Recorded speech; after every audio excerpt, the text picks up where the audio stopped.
नमस्कार विद्यार्थी मित्रांनो, मी अजय दुबे तुम्हाला इथे अंकगणित हा विषय शिकवतो। आज आपण बघून घेऊया संख्या प्रणाली यावर कुठल्या टाईपचे क्वेश्चन आले आहेत, तसेच कॉन्सेप्ट पण बघून घ्यावा। संख्या प्रणाली कुठल्या पद्धतीने वर्गीकरण केलं आहे संख्या प्रणालीचं ते सर्व काय या लेक्चरमध्ये बघून घ्या। तर शेवटपर्यंत हा व्हिडिओ बघा आणि या व्हिडिओच्या बाहेर तुम्हाला दुसरा व्हिडिओ कुठलाच बघायची जरूरत नाही। चला तर बघून घेऊया संख्याचं वर्गीकरण कुठल्या पद्धतीने झालं आहे। तर संख्याचं पहिलं वर्गीकरण आपण कशामध्ये करूया, वास्तव्य संख्या आणि दुसरं काय काल्पनिक संख्या आणि तिसरं वर्गीकरण आहे आपल्याकडे जटिल संख्या। ठीक आहे, तर संख्याचं पहिलं वर्गीकरण काय आहे, वास्तव्य संख्या, काल्पनिक संख्या आणि जटिल संख्या। तर आपण बघून घेऊया की एखादी संख्या वास्तव्य संख्या केव्हा असते, एखादी संख्या काल्पनिक संख्या केव्हा असते आणि एखादी संख्या जटिल संख्या केव्हा असते। वास्तव्य संख्येलाच आपण म्हणतो रिअल संख्या इंग्लिश मध्ये, बरोबर आहे, रिअल नंबर, बरोबर आहे। तर वास्तव्य संख्या म्हणजे काय, तुम्ही डेली लाईफ मध्ये यूज करतात वास्तव्य संख्येला। जसं की आता 1 2 3 तुम्ही यूज करता, 1 2 3, बरोबर आहे, असं इन्फिनिटी पर्यंत। झिरोला पण यूज करतात, बरोबर आहे, माझ्याकडे 0 पेन्स आहे, 0 पैसे आहे, बरोबर आहे। तसंच -1 -2 -3, बरोबर आहे, या संख्येला पण यूज करतात। कुठे यूज करतात तुम्ही, -4 डिग्री सेल्सिअस, -5 डिग्री सेल्सिअस, तुम्ही ज्या संख्येला तुम्ही रिअल लाईफ मध्ये यूज करता, तुमच्या डेली व्यवहारात यूज करतात, त्या संख्येला वास्तव्य संख्या म्हणतात। अजून हे झालं, अजून दुसऱ्या संख्या कुठल्या आहे तुमच्या, 1.5 1.2 1.5 हे कटो यूज करता। तुम्ही म्हणता की माझं इन्व्हेस्टमेंट जे आहे, तुम्ही इन्व्हेस्टमेंट केलं आहे, ते इन्व्हेस्टमेंट 1.2 न वाढत आहे, 1.5 न वाढत आहे, ठीक आहे, किंवा 2.3 न वाढत आहे, या पद्धतीनं, बरोबर आहे। अजून कुठल्या संख्या आहे तुमच्या वास्तव्य संख्या, 4/3 किंवा 1/2, हा पण कुठल्या झाल्या तुमच्या वास्तव्य संख्या। मी 4चे 3 तुकडे केले, मी 1चा 2 तुकडा केला, बरोबर आहे, या पद्धतीनं। तर या सर्व संख्या तुमच्या काय झाल्या, वास्तविक संख्या। आता एखादी संख्या काल्पनिक केव्हा असते, बरोबर आहे, एखादी संख्या काल्पनिक केव्हा असते, तर याचं उदाहरण आहे, एखादी संख्या वर्गमुळात ऋण संख्येत असते, ती संख्या काय असते तुमची, काल्पनिक संख्या असते। काय म्हणता हो, एखादी संख्या वर्गमुळात ऋण संख्या असते, ती संख्या तुमची काय असते, काल्पनिक संख्या असते। का बरं, कारण की याचं तुम्ही एक्झॅक्ट आन्सर तुम्ही नाही सांगू शकत, कारण की एखादी वर्गमुळाची मिनिंग काय, वर्गमुळाची मिनिंग काय की अशी एक संख्या ज्याला दोनदा मल्टिप्लाय केल्यानंतर हे वर्गमूळ आहे। जसे की आता 4 आहे, तर एखादी अशी संख्या सांगू शकता तुम्ही ज्याला दोनदा मल्टिप्लाय केल्यानंतर म्हणजे गुणाकार केल्यानंतर 4 आहे, हो, प्लसचे 2 गुणिला प्लसचे 2, बरोबर आहे, किंवा -2 गुणिला -2, अशी एक संख्या, दोन्ही पण एक संख्या ज्याला गुणाकार केल्यानंतर तुमचा आन्सर काय येणार, 4 येणार। पण अशी एखादी संख्या आहे का ज्याला दोनदा मल्टिप्लाय केल्यानंतर म्हणजे गुणाकार केल्यानंतर -4 येईल। तुम्ही म्हणाल की -4 आणि +4, पण तुम्हाला आन्सर काय देता येतं, -4 देता, याचं -4 येतं, पण या दोन्ही संख्या तुमच्या एक आहे का नाही, एक -2 आहे, नाही +2 आहे। तर तुम्हाला अशी एक संख्या शोधायची आहे ज्याला दोनदा मल्टिप्लाय केल्यानंतर तुमचं काय उत्तर येईल, -4। तर याचं उत्तर काढू शकता का, नाही, म्हणजे ज्याचं उत्तर काढता येत नाही त्यालाच काय म्हणतो आपण, काल्पनिक संख्या। ठीक आहे, तर यालाच आपण वास्तव्य जीवनात पण रिअल लाईफ मध्ये पण आपण यूज नाही करत, मग यालाच काय म्हणू आपण, काल्पनिक संख्या। तर दुसरं एक्झाम्पल सांगा बरं, काय राहील तुमचं दुसरं एक्झाम्पल, ज्याचं वर्गमूळ निघत नाही, जसं की आता -16, बरोबर आहे, ही अशी एखादी संख्या सांगू शकता का ज्याला दोनदा मल्टिप्लाय केल्यानंतर -16 उत्तर येईल। 16 राहील, 16 वर्गमूळ 16, याचं +4 गुणिला +4, बरोबर आहे, तुम्हाला 16 देत आहे उत्तर। -4 गुणिला -4 तुम्हाला उत्तर काय देत आहे, +16 देत आहे, पण -4 आणि +4 तुम्हाला उत्तर -16 देत आहे, पण तुम्हाला हे एकच संख्या आहे का, नाही आहे, मग याचं पण उत्तर निघेल का तुमचं, नाही। मग काल्पनिक संख्या काय असते, ज्याचा वर्गमुळातील ऋण संख्या, वर्गमुळात जी संख्या ऋण असते तीच काय असते, काल्पनिक संख्या असते, बरोबर आहे। दुसरं एक्झाम्पल देतो अजून एक तुम्हाला, वर्गमूळ -25, ही पण काय झाली तुमची काल्पनिक संख्या झाली, बरोबर आहे। आता अजून याला दुसऱ्या फॉर्म मध्ये काय लिहिता येईल बघा, 25 गुणिला -1 लिहू शकतो याला मी, बरोबर आहे, 25 गुणिला -1 या संख्येला। तर या अलग अलग करू शकता, वर्गमूळ 25चा वर्गमूळ गुणिला -1चा वर्गमूळ, बरोबर आहे, याचं उत्तर काय येते, 5 येते। आणि आता वर्गमूळ -1 यालाच काय लिहितो आपण, आय म्हणजे काय, आयोटा, बरोबर आहे। तर याचं युनिट झालं कशाचं, इमॅजिनरी नंबरचं, याचं काय लिहा आय। तुम्हाला दोन्ही टाईपचे एक्झाम्पल दिसेल. एक तर 5i आय काय डिनोट करत आहे, हा इमॅजिनरी नंबर आहे किंवा वर्गमुळात जी संख्या ऋण असते तीच संख्या काय झाली तुमची काल्पनिक संख्या. तर काल्पनिक संख्येचं उदाहरण एकच टाईपचे आहे, बरोबर आहे. आता दुसरं बघा तुम्ही, जटिल संख्या काय असते, जटिल संख्या हे दोघांचं मिश्रण म्हणजे वास्तव्य संख्या अधिक कुठली संख्या तुमची काल्पनिक संख्या, बरोबर आहे. त्या दोघांचं मिश्रण म्हणजेच काय असते जटिल संख्या. वास्तविक संख्या असते 2 आणि काल्पनिक संख्या काय असते 2i, बरोबर आहे. आय लागला म्हणजे हे काय झाली काल्पनिक संख्या. हे एक उदाहरण झालं. दुसरं एक उदाहरण काय राहू शकते 3 + 4i, बरोबर आहे. हे कशाचं उदाहरण झालं तुमचं जटिल संख्येचं, बरोबर आहे. तर पहिलं वर्गीकरण काय आहे तुमचं संख्येचं, वास्तव्य संख्या, काल्पनिक संख्या आणि काय जटिल संख्या. वास्तव्य संख्येचं उदाहरण दिलं आहे. काल्पनिक संख्येचं उदाहरण तुम्हाला फक्त पाठ करायचं आहे. काल्पनिक संख्येचं उदाहरण काय, ज्याच्या वर्गमूळातील ऋण संख्या ही काय असते काल्पनिक संख्या. जटिल संख्या काय असते दोघांचं मिश्रण, वास्तव्य आणि काल्पनिक. ठीक आहे. तर आता आपण या दोन संख्येला इथंच खतम करू, कुठली काल्पनिक संख्या आणि जटिल संख्या, कारण की याबद्दल जास्त काय आपल्या सिलेबसमध्ये आहे नाही. आता पुढील संख्या काय वास्तव्य संख्या. आता वास्तव्य संख्येलाच आपण वर्गीकरण करू, वास्तव्य संख्येचंच काय करू आपण वर्गीकरण करू, बरोबर आहे. चला तर वर्गीकरण काय राहील बघा, वास्तव्य संख्येला मी वर्गीकरण केलं, बरोबर आहे. या वास्तव्य संख्येला मी वर्गीकरण केलं. तर पहिलं वर्गीकरण काय परिमेय संख्या आणि दुसरं वर्गीकरण काय आहे तुमच्याकडे, दुसरं वर्गीकरण आहे तुमच्याकडे अपरिमेय संख्या, बरोबर आहे. अपरिमेय संख्या, बरोबर आहे. वास्तव्य संख्येचं मी वर्गीकरण केलं, परिमेय संख्या आणि अपरिमेय संख्या. आता परिमेय संख्या काय असते आणि अपरिमेय संख्या काय असते ते तुम्हाला मी सांगतो. परिमेय संख्या काय असते, एखादी संख्या दिली तुम्हाला 2/2 दिली, बरोबर आहे. आता या 2 ला p/q च्या फॉर्म मध्ये लिहिता येते का बघा, p/q च्या फॉर्म मध्ये लिहिता येते का बघा. हो, याला इथे खालतं 1 लिहिला तर काही नंबर चेंज होणार का, 2च उत्तर आहे. याला p/q च्या फॉर्म मध्ये लिहिलेला आणि p आणि q हा काय म्हणजे तुमचा पूर्णांक पाहिजे. पूर्णांक म्हणजे काय इंटिजर हवा, बरोबर आहे. इंटिजर म्हणजे काय जी ज्याला पॉईंट मध्ये लिहिता येत नाही ती काय झाली तुमची इंटिजर झाली म्हणजे पूर्णांक. आणि q is not equal to 0.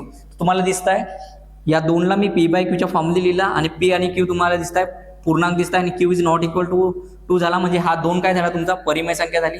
जसं दुसरं एक्झाम्पल देतो मी 4 ही परिमेय संख्या झाली का, एकदा बघा या 4 ला p/q च्या फॉर्म मध्ये लिहिता येते का, हो p/q काय झाला 4 आणि 1 हे पूर्णांक आहे आणि q is not equal to 0 आहे. तर 4 पण काय झाली तुमची परिमेय संख्या झाली. परिमेय संख्येला इंग्लिशमध्ये काय म्हणतो आपण रॅशनल नंबर आणि याला काय म्हणतो अपरिमेय संख्येला इरॅशनल नंबर, बरोबर आहे. तर परिमेय संख्या दुसरं एक्झाम्पल होतं, झालं 2 एक्झाम्पल झाले. आता दुसरं एक्झाम्पल बघा 3/4 याला p/q च्या फॉर्म मध्ये लिहिता येते का, हो ऑलरेडी तो p/q च्या फॉर्म मध्ये आहे आणि p आणि q हा काय तुमचा पूर्णांक आहे आणि q is not equal to 0 आहे. मग 3/4 पण कशाचं एक्झाम्पल झालं तुमचं, कशात झालं परिमेय संख्येचं. दुसरं एक्झाम्पल बघा 2/9 पण p/q च्या फॉर्म मध्ये आहे. 2 आणि 9 हा कसा आहे पूर्णांक आहे आणि q is not equal to 0 आहे, बरोबर आहे. आता अजून चौथं एक्झाम्पल बघा तुमचं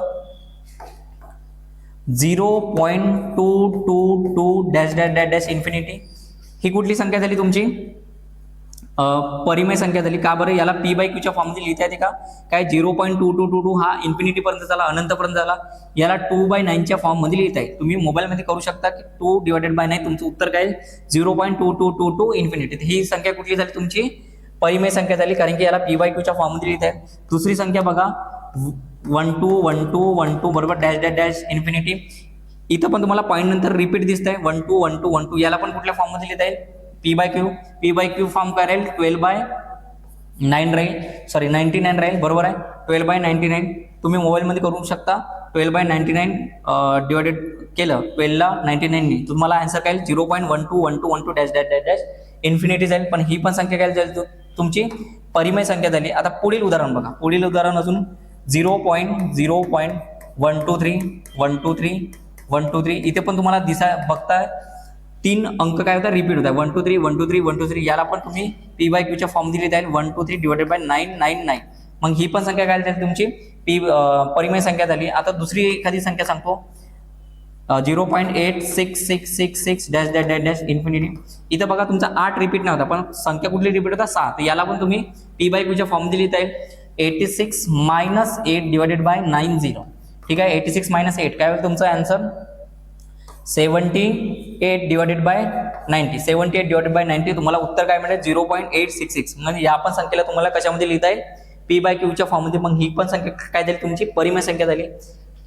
नंतर नेक्स्ट एक्झाम्पल बघा. आता तुम्हाला लिहिलं की 812 म्हणजे 0.812 रिपीट होत आहे, बरोबर आहे. इथे काय 3 अंकी, सॉरी 12 आपण रिपीट करू. 12 बरोबर आहे. इथे बघा 8 रिपीट नव्हतं पण 12 रिपीट होतं. याला पण तुम्ही पी बाय क्यूच्या फॉर्ममध्ये लिहिता येईल. पी बाय क्यू फॉर्म काय राहील याचा? 812 मायनस 8 आणि 990 बरोबर आहे. तर याचं उत्तर काय येईल? 804 आणि हे काय राहील? 990. याचा 804 डिवायडेड बाय 990 तुमचं उत्तर काय मिळेल? 0.8121212. जिथं पॅटर्न नजर येत आहे तुम्हाला पॉईंट नंतर ती संख्या काय राहील? नेहमी तुमची परिमेय संख्या. पण आता अपरिमेय संख्या काय राहील इथून बघा बरं. अपरिमेय संख्या काय राहील बघा. अपरिमेय संख्या काय राहील? मग जिथं तुम्हाला पॉईंट मध्ये लिहिता येणार नाही. जसं की आता 0.98128117 इन्फिनिटी. इथे तुम्हाला पॅटर्न दिसतंय का? काही सुंदरता दिसतंय का? इथे तुम्हाला सुंदरता दिसतंय. 0.22 0.1212 123 8666 81212 जिथं सुंदरता दिसत नाही ती तुमची काय राहील? परिमेय किंवा पॉईंट नंतर. याला तुम्ही पी बाय क्यूच्या फॉर्म मध्ये लिहिता येत नाही, कारण की तुम्हाला अशी एखादी संख्याच माहित नाही जिला डिवाइड केल्यानंतर उत्तर काय येईल? 0.981212. तर ही संख्या काय राहील तुमची? अपरिमेय संख्या. तर अपरिमेय संख्येचं उदाहरण काय? पॉईंट नंतर तुम्हाला पॅटर्न दिसत नाही म्हणजे सुंदरता दिसत नाही, ती संख्या काय राहील तुमची? अपरिमेय संख्या. आणि ती कुठपर्यंत जाईल तुमची? अनंतपर्यंत जाईल. तर ही संख्या काय झाली तुमची? अपरिमेय संख्येचं उदाहरण. दुसरं एक्झाम्पल बघा. दुसरं एक्झाम्पल तुमचं ज्याचा वर्गमूळ निघत नाही. काय म्हणतो आम्ही? ज्याचा वर्गमूळ निघत नाही ती संख्या काय झाली तुमची? अपरिमेय संख्या. याचा वर्गमूळ करू शकता का? अशी एखादी संख्या सांगा ज्याला दोनदा मल्टिप्लाय केल्यानंतर उत्तर काय येईल? 2 येईल. तुम्हाला मोबाईलमध्ये दिसेल, गुगल सर्च कराल तर याचं पॉईंट उत्तर काय येईल? 1.72773 इन्फिनिटी. अशी एखादी संख्या एक्झॅक्ट आहेच नाही ज्याला दोनदा मल्टिप्लाय केल्यानंतर उत्तर काय येईल? 2 येईल. वर्गमूळ 4 राहील का? नाही. तुम्ही एक्झॅक्ट आन्सर सांगू शकता. 2 ही संख्या आहे ज्याला दोनदा मल्टिप्लाय केल्यानंतर 4 येईल. तर मग ही संख्या काय झाली तुमची? ही संख्या परिमेय झाली. पण याचं उत्तर सांगता येईल का? नाही. म्हणजे ज्याचा वर्गमूळ निघत नाही, ज्याचा काय म्हणतो मी? ज्याचा वर्गमूळ निघत नाही ती संख्या काय झाली तुमची? अपरिमेय संख्या आहे. याच्यात दुसरं एक्झाम्पल बघा. वर्गमूळ 3. एक्झॅक्ट उत्तर सांगू शकता का? नाही. तर मग ही पण संख्या काय झाली तुमची? अपरिमेय संख्या. वर्गमूळ 5 बरोबर आहे. याचा वर्गमूळ सांगू शकता का? नाही. एक्झॅक्ट आन्सर सांगू शकता का? नाही. तुम्ही गुगलमध्ये सर्च करा, तुम्हाला एक्झॅक्ट आन्सर नाही दिलाय असं काहीतरी लिहून दिसेल आणि 0.8 इन्फिनिटी पर्यंत राहील. ठीक आहे. तर ही काय झाली तुमची? अपरिमेय संख्या झाली. तर अजून चौथं एक्झाम्पल बघा. तिसरं एक्झाम्पल बघा. यातच तिसरं एक्झाम्पल पायची व्हॅल्यू तुम्ही बघाल 3.14 इन्फिनिटी. इथं पण तुम्हाला पॉईंट नंतर रॅन्डम नंबर दिसत आहे, एक्झॅक्ट नंबर दिसत आहे का? नाही. तर ही पण संख्या काय झाली तुमची? अपरिमेय. म्हणजे हे एक उदाहरण, हे एक उदाहरण आणि हे एक उदाहरण, हे कशाचे एक्झाम्पल झाले त्याचे? अपरिमेय. हे 3च एक्झाम्पल तुम्हाला पाठ करायचे आहे. डायरेक्ट विचारतात. ठीक आहे. की एखादा संख्या पॉईंट नंतर रॅन्डमनेस आहे म्हणजे इथं सुंदरता दिसते का? नाही. ती संख्या काय राहील तुमची? अपरिमेय. आणि ज्याचा वर्गमूळ निघत नाही ती संख्या काय झाली तुमची? अपरिमेय संख्या. आणि तिसरं काय? पाय पण काय झाली तुमची? अपरिमेय संख्या. आता 0 काय राहील सांगा बरं. 0 काय राहील तुमची? परिमेय संख्या राहील. बरोबर आहे. बघा 0 काय राहील त्याची?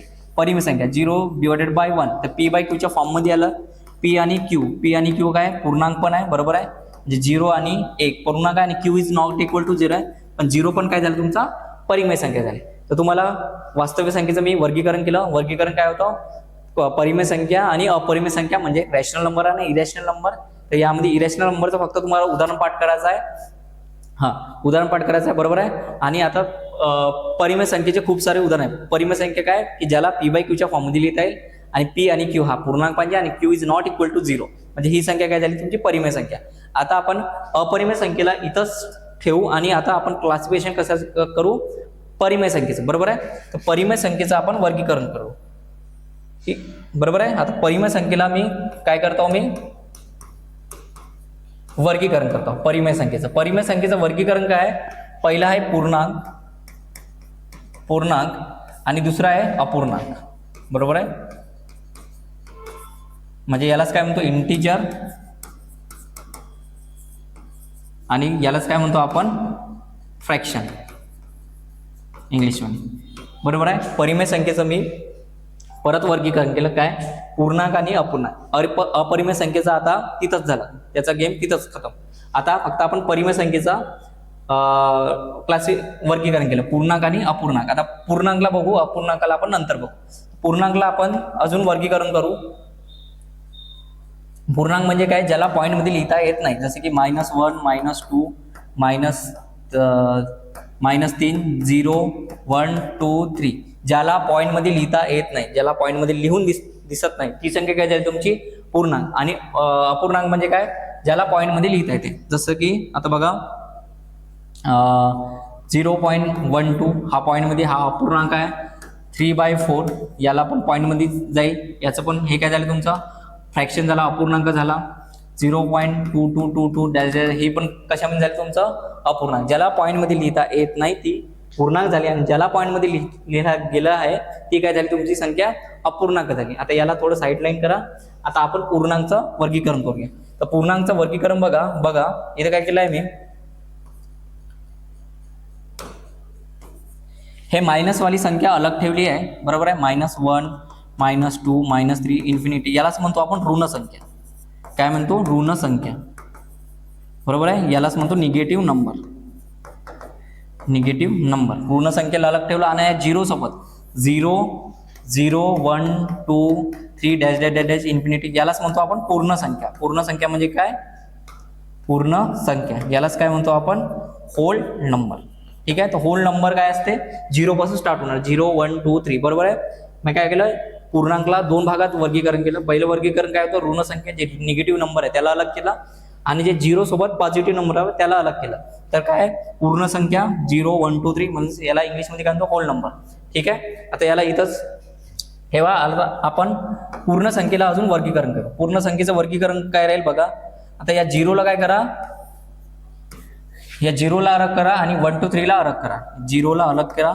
बरोबर आहे. आणि या 1 2 3 4 डॅश डॅश यालाच काय म्हणतो आपण नैसर्गिक संख्या, म्हणजे काय नॅचरल नंबर. बरोबर आहे. काय केलं मी, पूर्ण संख्या होती, पूर्ण संख्येचा 0 अलग केला आणि 1 2 3 अलग केलं. तर 1 2 3 हेच काय झाली तुमची नैसर्गिक संख्या. ठीक आहे. आता या 0ला अलग ठेवा, आणि नैसर्गिक संख्येला अजून आपण वर्गीकरण करू वेगवेगळ्या भागात. ठीक आहे. तर पहिलं असतात मूळ संख्या. बरोबर आहे. मूळ संख्या यालाच म्हणतो प्राईम नंबर. दुसरं असतात संयुक्त संख्या. संयुक्त संख्या यालाच म्हणतो आपण कंपोजिट नंबर. ठीक आहे. नंतरचं वर्गीकरण आहे आपले मूळ संख्या, संयुक्त संख्या नसतात समसंख्या. सम म्हणजे इवन नंबर. आणि काय असतंय विषम संख्या, यालाच काय म्हणतो आपण ऑड नंबर. ठीक आहे. तर कशाचं आपण क्लासिफिकेशन, नैसर्गिक संख्येचं मूळ संख्या, संयुक्त संख्या ना विषम संख्या, यावर वेगवेगळ्या टाईपचे क्वेश्चन बनतात. आपण ते नेक्स्ट लेक्चरमध्ये बघून घेऊ. तर आपण नैसर्गिक संख्येपर्यंत आलं. नैसर्गिक संख्येचं वर्गीकरण मूळ संख्या, संयुक्त संख्या, समसंख्या, विषम संख्या, त्रिकोणी संख्या, सहमूळ संख्या, जोडमूळ संख्या, याचा आता वेगवेगळ्या जसं जसं पॅटर्न दिसत आहे तसं तसं यांचं वर्गीकरण केलं. ठीक आहे. तर आपण एकदा परत बघून घेऊ काय काय केलं आपण. बघा, परिमेय संख्या होती आपली. बरोबर आहे.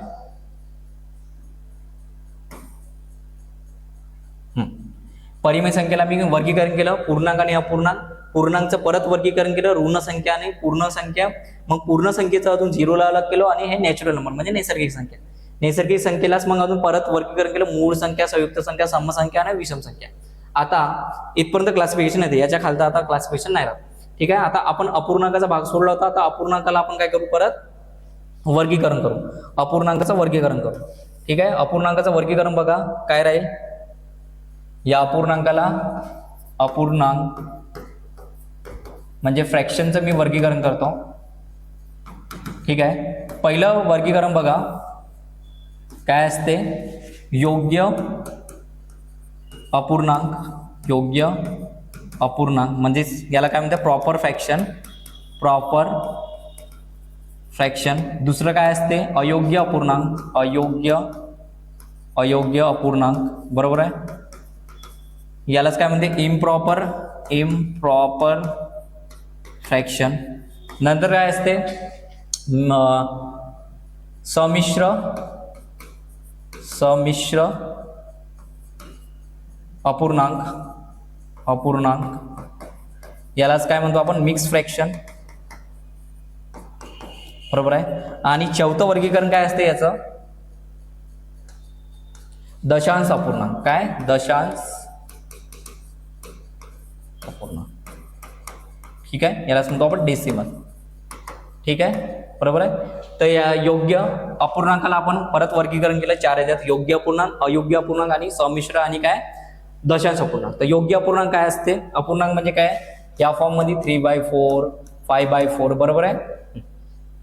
तर बघा योग्य अपूर्णांक काय असते, ज्याचा छेद काय असतो मोठा असतो. 3/4 हा काय झाला अंशपाठ झाला आणि हा काय झाला छेद.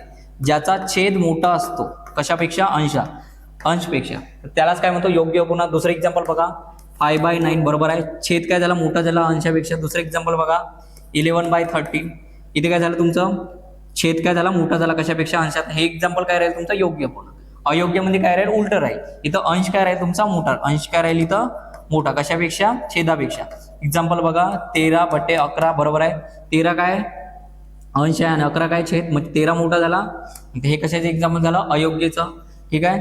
दुसरं एक्झाम्पल का 15/7, बरोबर आहे. 15/7 15/7, तर इथं अंश मोठा आहे कोणापेक्षा छेदापेक्षा. अजून एखादा एक्झाम्पल बघा 16/3, बरोबर आहे. हे पण कशाचं एक्झाम्पल झालं तुमचं अयोग्य अपूर्णांकाचं, बरोबर, कारण की अंश हा काय मोठा आहे.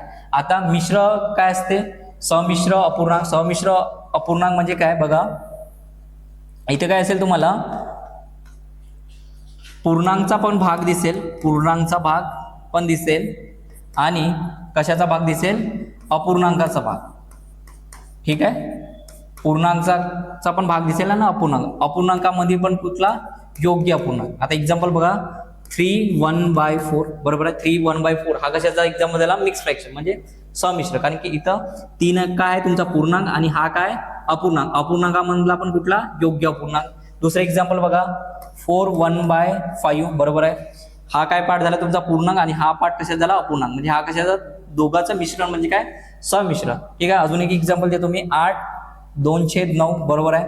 8/2/9 हा कशाचा पार्ट झाला तुमचा पूर्णांकाचा भाग आणि हा कशाचा भाग झाला तुमचा अपूर्णांकाचा भाग, ठीक आहे. तर हे कशाचे एक्झाम्पल झाले तुमचे संमिश्र अपूर्णांकाचा. आता दशांश अपूर्णांक म्हणजे काय, याला दशांश मध्ये लिहिलं जातं, बरोबर आहे.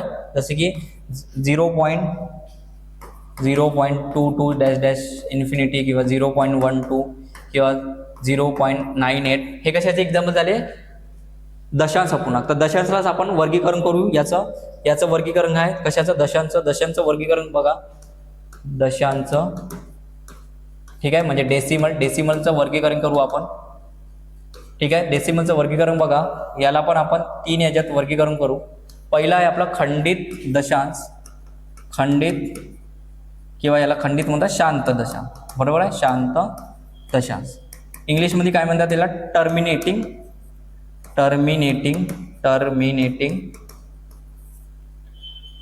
डेसिमल, बरोबर आहे. Terminating decimal. दुसरं काय अखंडित आणि किंवा याला म्हणतात अशांत आवर्ती दशांश, बरोबर आहे. काय अखंडित आवर्ती दशांश किंवा अशांत आवर्ती दशांश, यालाच इंग्लिशमध्ये काय म्हणतात नॉन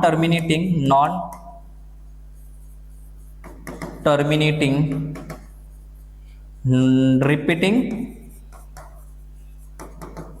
रिपीटिंग डेसिमल, बरोबर आहे. आणि तिसरं आहे काय तुमचं अखंडित किंवा अशांत म्हणू याला अशांत अनावर्ती दशांश, बरोबर आहे. तर यालाच इंग्लिशमध्ये काय म्हणतो नॉन टर्मिनेटिंग नॉन रिपीटिंग दशांश, ठीक आहे. मी दशांशचे 3 पार्ट केले. काय होता पहिला पार्ट खंडित दशांश, त्याला शांत दशांश म्हणतात, बरोबर आहे. यालाच काय म्हणतो आपण शांत दशांश, बरोबर आहे, ठीक आहे. दुसरं काय होतं अखंडित अशांत दशांश, अखंडित आवर्ती दशांश आणि तिसरं काय होतं अखंडित अनावर्ती दशांश. तर यावर आपण एक्झाम्पल बघून घेऊया कुठकुठल्या टाईपचे एक्झाम्पल आहे. खंडित दशांचं एक्झाम्पल काय बघा, खंडित दशांचं एक्झाम्पल काय बघा. ठीक आहे, खंडित दशांश.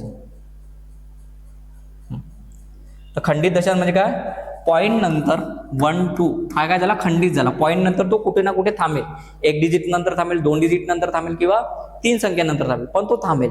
हा थांबत आहे. इन्फिनिटी दिसतंय का नाही, अजून 0.9812 थांबला. पॉईंट नंतर कुठं ना कुठं थांबेल, 4 अंकानंतर थांबेल किंवा 5 अंकानंतर थांबेल, कुठं ना कुठं थांबेल तो. हा कशाचा झाला, टर्मिनेट होत आहे. टर्मिनेट म्हणजे खंडित होत आहे. बरोबर आहे. अजून एक एक्झाम्पल देतो मी तुम्हाला. 0.1 2 3 4 5 6 सहा पॉईंट नंतर म्हणजे 6 डिजिट नंतर तो थांबला. हा कशाचा एक्झाम्पल झाला, खंडित. आता काय म्हणताय दुसरं अखंडित म्हणजे अशांत आवर्ती दशा. इथं टर्मिनेट होईल का तो, नाही. 0.222222 dash dash dash dash infinity. इथं बघा अखंडित आहे का, हो, कारण की हा खंडित नाही, कारण की हा थांबत नाही, तो चालला, पॉईंट नंतर चालला, अनंतपर्यंत चालला. पण कसा आहे तो आवर्ती आहे. आवर्ती म्हणजे काय, रिपीटिंग आहे. इथं दिसतंय तुम्हाला 0.222222 काय होतं, रिपीट म्हणजे रिपीट म्हणजे हा काय आवर्ती आहे. अखंडित आहे कारण की इन्फिनिटी पर्यंत चालला, आणि आवर्ती. आवर्ती का बरं आहे, कारण की इथं तुम्हाला 2 हा रिपीट दिसत आहे. हा कशाचा एक्झाम्पल झाला, अखंडित आवर्ती दशांश. दुसरं एक्झाम्पल बघा, 0.121212 डॅश डॅश डॅश इन्फिनिटी. हा खंडित आहे का, नाही, हा अखंडित आहे. अखंडित का बरं आहे, कारण की हा इन्फिनिटी पर्यंत चालला, आणि आवर्ती का बरं आहे, कारण की तुम्हाला इथं पॅटर्न दिसत आहे, 1 2 1 2 1 2 रिपीट, सुंदरता दिसत आहे. म्हणजे हा काय आवर्ती भाग झाला. बरोबर आहे. अजून एक्झाम्पल बघा, 981 इन्फिनिटी, बरोबर, डॅश डॅश इन्फिनिटी. इथं पण दिसतंय तुम्हाला अखंडित. अखंडित का बरं आहे, कारण की हा इन्फिनिटी पर्यंत चालला, आणि इथं तुम्हाला पॅटर्न दिसतात 981 हा काय आहे, रिपीट होत आहे. बरोबर आहे. तर हे कशाचं एक्झाम्पल झालं तुमचं 981. बरोबर आहे. हा, हे कशाचा, अखंडित आवर्ती. अखंडित म्हणजे थांबत नाही, आणि आवर्ती म्हणजे काय, जो पॅटर्न दिसतो. अजून एक एक्झाम्पल देतो, 0.76666 dash dash dash dash infinity. इथं पण बघा 0.7 तर रिपीट नव्हतं, पण 6 काय होता, रिपीट होता. हे कशात झालं तुमचं अखंडित आवर्ती. अखंडित कारण की खंडित नाही तो, आणि आवर्ती म्हणजे काय, इथं पॅटर्न दिसतंय. तर हे कशाचे एक्झाम्पल झाले तुमचे अखंडित आवर्ती दशांश. तर याला आपण p/q च्या फॉर्म मध्ये लिहिता आला होता 2/9. बरोबर आहे. याला काय लिहितो 12/99. याला काय लिहिता आलं 981 डिवायडेड बाय 999. आणि याला काय लिहिता आलं होतं 76 - 7 डिवायडेड बाय 90. तर हे सर्व काय झाले तुमचे, याला p/q च्या फॉर्म मध्ये लिहिता येईल. याला पण p/q च्या फॉर्म मध्ये लिहिता येते का, 12/20 लावू शकतो. याला पण लिहिता येईल का 9812 इथं 4 0 लावून. बरोबर आहे. इथं पण याला पण p/q च्या फॉर्म मध्ये लिहिता येईल का, बघा बरं, हो. इथं 6 0 लावू शकतो. म्हणजे खंडित दशा हे कशात झालं, परिमेय संख्येच्या, ज्याला p/q च्या फॉर्म मध्ये लिहिता येते. ते काय संख्या होती तुमची, परिमेय संख्या होती. खंडित दशांना p/q च्या फॉर्म मध्ये लिहिता येत होतं. अखंडित आवर्ती दशांना पण p/q च्या फॉर्म मध्ये लिहिता येत. मग हे दोघं कशाचे एक्झाम्पल झाले, परिमेय संख्येचे. पण आता अखंडित अनावर्ती इथे काय म्हणतात 0.981273 डॅश डॅश इन्फिनिटी. आता इथे काय अखंडित आहे कारण की तो काय अनंतपर्यंत चालला, आणि अनावर्ती का बरं आहे, का इथं पॅटर्न नाही दिसत आहे. कधी 9 येत आहे, कधी 8 येत आहे, कधी 1 येत आहे, कधी 2 येत आहे.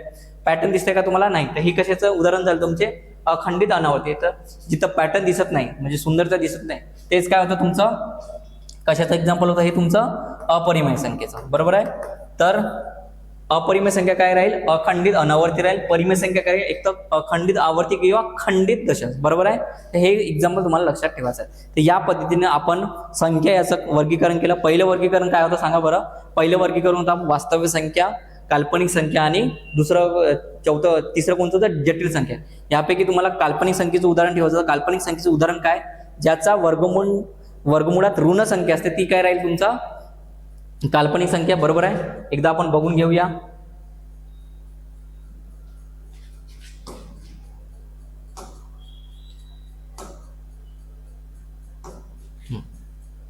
एकदा बघून घेऊया पूर्ण.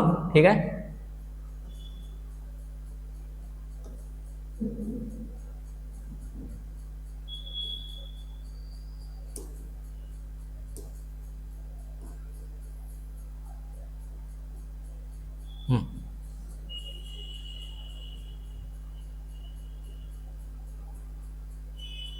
चला बघा,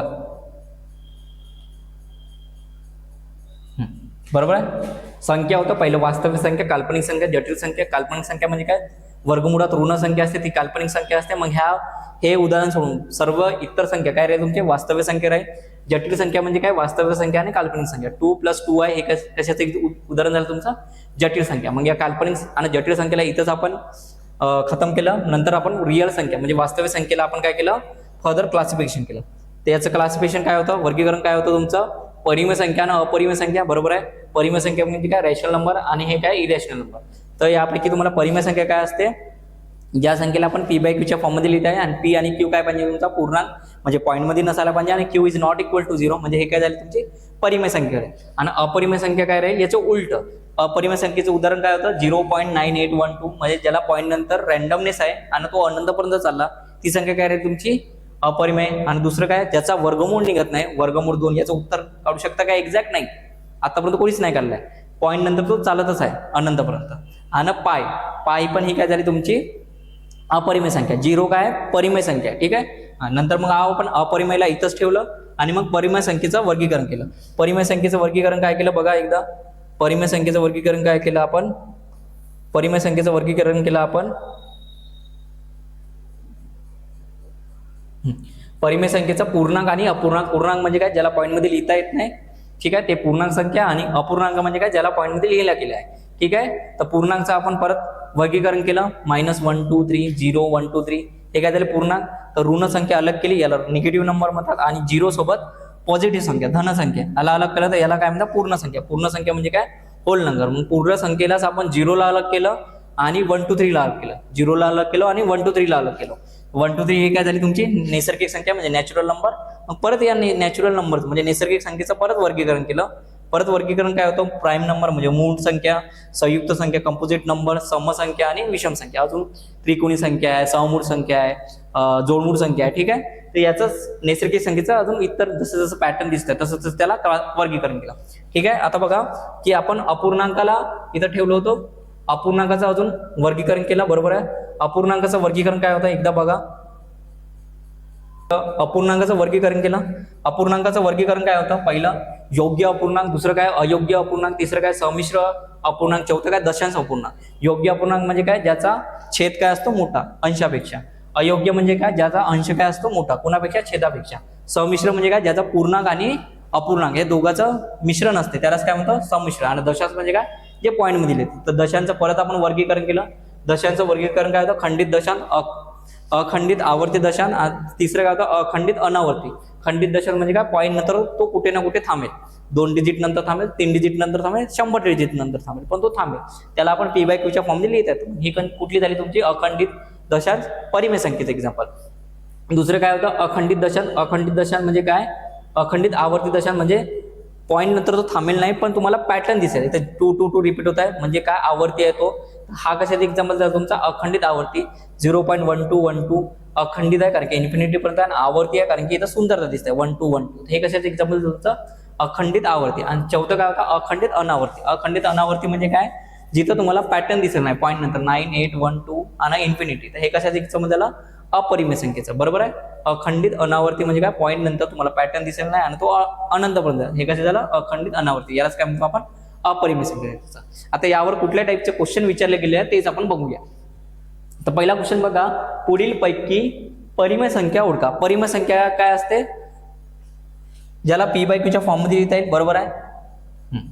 पहिला ऑप्शन काय आहे, वर्गमुळात ऋण संख्या आहे. ऋण संख्या तर ही कोणती झाली एक्झाम्पल तुमचा काल्पनिक संख्या झाला म्हणजे हे परिमेय संख्या राहील का, नाही. दुसरं बघा कशाचा, पुढील पैकी परिमेय संख्येचा. वर्गमूळ 27 ज्याचा वर्गमूळ निघत नाही ते कशाचं एक्झाम्पल होते अपरिमेय संख्येचं. बरोबर आहे. ज्याचा वर्गमूळ निघत नाही ती कशाचं एक्झाम्पल होते तुमचं अपरिमेयचं. तिसरं बघा, तिसरं याला तुम्ही सॉल्व्ह करू शकता. वर्गमूळ 125 / 5 यालाच काय लिहू शकता वर्गमूळ 25 म्हणजे याचं काय 5 आलं, याचं एक्झॅक्ट आन्सर आलं म्हणजे हेच काय राहिलं तुमचं परिमेय संख्येचं एक्झाम्पल. ठीक आहे. तर ऑप्शन नंबर 3 बरोबर आहे. 8 चौथं का बरं नाही, कारण की याचा वर्गमूळ काढू शकता का 8चा नाही आहे. हे कशाचं एक्झाम्पल झालं परिमेय. तुम्हाला शोधायचं काय होतं, पुढील पैकी परिमेय संख्या कुठली. पहिलं काल्पनिक संख्या होते, दुसरं ऑप्शन तुमचं अपरिमेय, चौथं अपरिमेय, फक्त तिसरं ऑप्शन काय होतं, परिमेय, कारण की याचा एक्झॅक्ट आन्सर तुम्ही काढू शकले असते. बरोबर आहे, हा पूर्ण वर्गमूळ आहे. ठीक आहे, लक्षात ठेवा. हा दुसरं एक्झाम्पल बघा. चला दुसरं काय, पुढीलपैकी परिमेय संख्या ओळखा. परत परिमेय संख्या, तर याचा वर्गमूळ काढू शकतो का, नाही. ज्याचा वर्गमूळ काढू नाही शकत त्यालाच काय म्हणतो, अपरिमेय. ठीक आहे, ही ऑप्शन नंबर तिसरं काय, वर्गमुळात ऋण संख्या आहे. हे कशाचं एक्झाम्पल झालं, तुमचं काल्पनिक संख्येचं झालं. बरं, मग हे पण ऑप्शन राहील का, पहिलं नाही तिसरं येईल. ऑप्शन नंबर 4 काय म्हणतात, याचा वर्गमूळ काढू शकता का तुम्ही, नाही. हे पण कशाचं एक्झाम्पल झालं, तुमचं अपरिमेय संख्येचं एक्झाम्पल झालं. बरोबर आहे, अपरिमेय संख्येचं. हे काय, वर्गमूळ 343 डिवाइड बाय 7. तर याचं काय डिवाइड केलं तर वर्गमूळ 49. तर याचा आन्सर काढू शकता 7. ज्याचा वर्गमूळाचा आन्सर निघेल तेच काय राहील तुमची परिमेय संख्या. बरोबर आहे. पुढील तिसरं एक्झाम्पल बघा. कोणतीही मूळ संख्येचे वर्गमूळ काय असते. आता मूळ संख्या काय, वर्गमूळ 2, वर्गमूळ 3, वर्गमूळ 5, वर्गमूळ 7. हे 2, 3, 5 काय झाली, मूळ संख्या म्हणजे प्राईम नंबर झाला. याचा वर्गमूळ काढू शकता का, नाही. तर हीच संख्या काय राहील तुमची, अपरिमेय संख्या राहील. म्हणजे कोणत्याही मूळ संख्येचे वर्गमूळ, कोणत्याही मूळ संख्येचे वर्गमूळ केले तर हे नेहमी संख्या काय राहील तुमची, अपरिमेय. काय का बरं, ज्याचा वर्गमूळ निघत नाही ती संख्या काय राहील तुमची, अपरिमेय संख्या. क्वेश्चन नंबर 14 बघा. यापैकी कोणतीही संख्या वास्तव्य आहे पण परिमेय नाही. वास्तव्य आहे पण परिमेय नाही. बरोबर आहे, वास्तव्य आहे पण परिमेय नाही. बरोबर आहे, ही वास्तव्य आहे. बरोबर आहे, आणि परिमेय पण आहे. आपल्याला काय पाहिजे, परिमेय नाही वाली पाहिजे. बरोबर आहे, वास्तव्य आहे, परिमेय पण आहे. हे पण वास्तव्य आहे आणि परिमेय पण आहे. बरोबर आहे, तर हे ऑप्शन राहील का, हे नाही, हे नाही. ऑप्शन नंबर 14 काय म्हणताय, वास्तव्य आहे आणि परिमेय पण आहे. बरोबर आहे, आणि हे बघा 7चे वर्गमूळ. 7चे वर्गमूळ म्हणजे हा, याचं तुम्ही एक्झॅक्ट आन्सर काढू शकता का, ही वास्तव्य संख्या आहे पण काय, अपरिमेय संख्या. तर आपल्याला हेच ऑप्शन काय राहील तुमचा, बरोबर, कारण की तुम्हाला परिमेय नाही म्हणताय. अपरिमेय नाही म्हणजे काय, अपरिमेय असेल, तर हेच तुमचा ऑप्शन काय राहील, बरोबर राहील. नेक्स्ट क्वेश्चन बघा. 2 परिमेय संख्येचा गुणाकार नेहमी काय असतो. 2 परिमेय संख्या म्हणजे परिमेय गुणाकार परिमेय संख्या केलं तर उत्तर काय येईल बघा. एखादी परिमेय संख्या का, 2 गुणिला 2 काय मिळेल, 4. 4 काय झालं तुमची परिमेय. तर याचं नेहमी उत्तर काय राहील तुमचं, परिमेय संख्याच मिळेल. 2 परिमेय संख्येचा गुणाकार नेहमी काय असतो, परिमेय संख्याच असतो. बरोबर आहे. क्वेश्चन नंबर नेक्स्ट बघा, 6वा. इथे काय म्हणतात, परिमेय संख्येचा दशांश विस्तार कसा असतो. परिमेय संख्येचा दशांश विस्तार कसा असतो बघा. तो आपण चार्ट बघितला होता आपण, दशांचा खंडित दशांश, अखंडित आवर्ती दशांश आणि अखंडित अनावर्ती. इथे काय म्हणताय, परिमेय संख्येचा दशांश म्हणजे पॉईंट नंतर काय असतो, अखंडित अनावर्ती असतो का, नाही.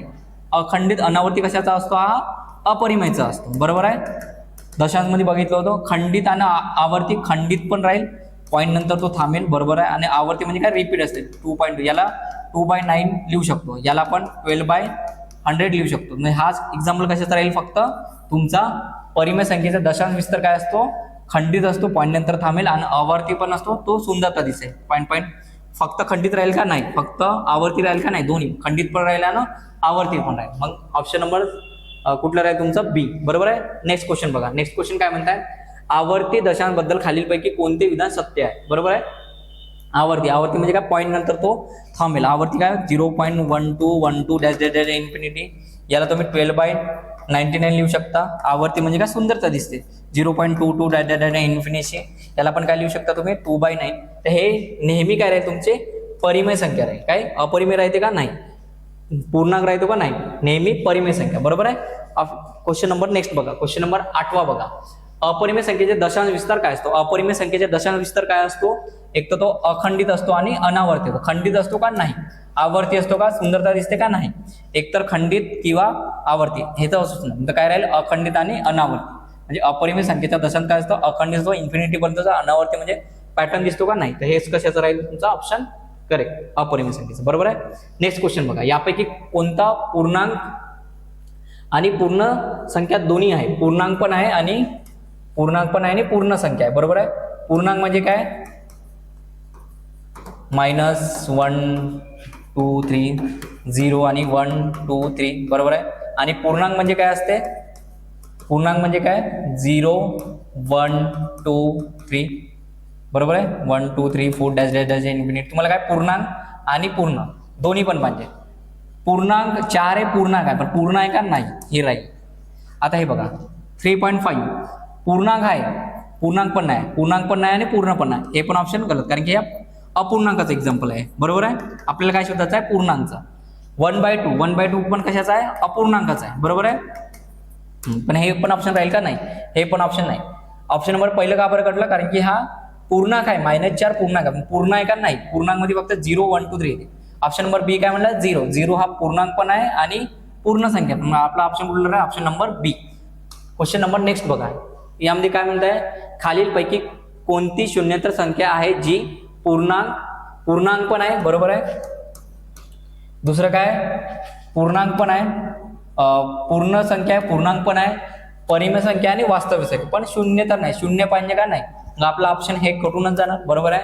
आता पूर्ण संख्या, हे काय पूर्ण संख्या आहे का? नाही. पूर्ण संख्या कुठून चालू होते? 0, 1, 2, म्हणजे हे ऑप्शन कटलं, कारण की पूर्ण संख्येचं एक्झाम्पल द्यायचं आहे. ही संख्या कुठली झाली? तुमचं अपरिमेय संख्येत झाला. इथं अपरिमेय विचारलं का? नाही, परिमेय संख्येचा, हे पण ऑप्शन कटलं. म्हणजे आपलं 1 काय तुमची? शून्य नाही आहे. बरोबर आहे. शून्य तर नाही म्हणताय. पूर्णांक पण संख्या आहे, पूर्णांक संख्या 0, 1, 2 पासून चालू होते. बरोबर आहे. पूर्णांक पण आहे 0. बरोबर आहे. -1, -2, 0, 1, 2. परिमेय संख्या पण आहे 1 आणि वास्तविक संख्या, म्हणजे आपला ऑप्शन कुठला राहील? ऑप्शन नंबर ए राहील. तर या पद्धतीने तुम्हाला एक्झाम मध्ये क्वेश्चन विचारतात. तर हा लेक्चर तुम्हाला सुरुवातीपासून बघा शेवटपर्यंत कुठल्या टाईपचे एक्झाम्पल आणि कॉन्सेप्ट काय असतं ते सर्व या लेक्चरमध्ये मी सांगितलं आहे. तुम्हाला व्हिडिओ आवडला असेल तर लाईक करा, शेअर करा तुमच्या मित्रांना, आणि जितकं शेअर करू शकता तेवढं शेअर करा. धन्यवाद.